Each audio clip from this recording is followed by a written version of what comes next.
All right. Welcome to the QB School Show.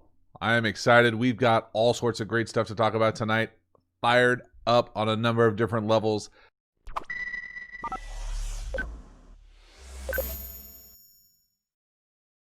All right, Will, JT, what is extreme speed like in person? People talk about Tyreek Hill's speed. What do you think it would look like on the practice field? Is there any obvious difference compared to a normal wide receiver? Absolutely. One of the faster dudes I ever played with. Y'all probably know him. He's still on TV. I don't know what network he works for. Dante Stallworth. He was a guy who we grew up in Sacramento together. Didn't know him very well in Sacramento, but played against him on 7-on-7s. We end up getting drafted in the same class in New Orleans. He is a lightning bolt. I mean, just everything is explosive, quick twitch, crazy fast. And I tell people all the time, for you to look big on an NFL field or for you to look fast on an NFL field, you have to be so fast. You're so big. It's mind altering. It's crazy, and it's explosiveness. And they're really, it's kind of just like, I mean, a terrible analogy is like when you first like play a level up in a video game where you're like, everything is so much faster, and then all of a sudden you just get used to it. And for me, I never had to block any of the bigger guys or tackle any of the bigger guys.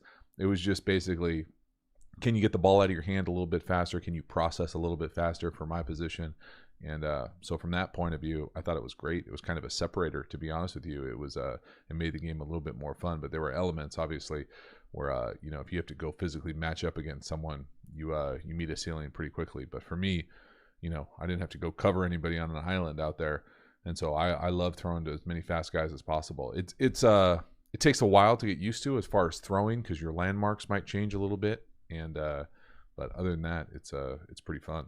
It's a lot of fun, actually. And what is your favorite run concept and pass play off that? Example, wide zone and naked. Well, I can tell you that the example would probably be the opposite of that. I don't really. What's the best way to put this? And I know this is like cheating the question, but it's honestly the truth. Like the concepts for me, I care much more about who's running the concepts. So in the league, probably one of my favorite ones is just fake ISO, and you drop back in what I'm used to calling it a read route.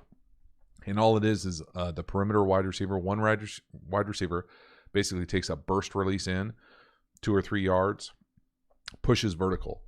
And if it's quarters, 0, or they feel like they can blow over the top of a middle field player, which is pretty rare. So basically quarters or 0, they're going to take it to the post. Everything else, they're going to hook it up, almost like a post curl. But they're going to put their feet in the ground at like 18 yards and come back. So it's a really long 7-step to the left, 8-step to the right if you're under center. Long, exaggerated fake, come up, 7-step drop, and hitch. It's a shot for an over-the-top play versus quarters or a big hitter versus any type of zone. Not great versus man, but that was kind of my favorite play action shot. And you could tether it to any play action, but I liked the best out of like fake ISO, fake lead. As far as the favorite run, totally depends. I want to run behind the best offensive lineman, and I want to give the ball to the best running back. That's an easy one.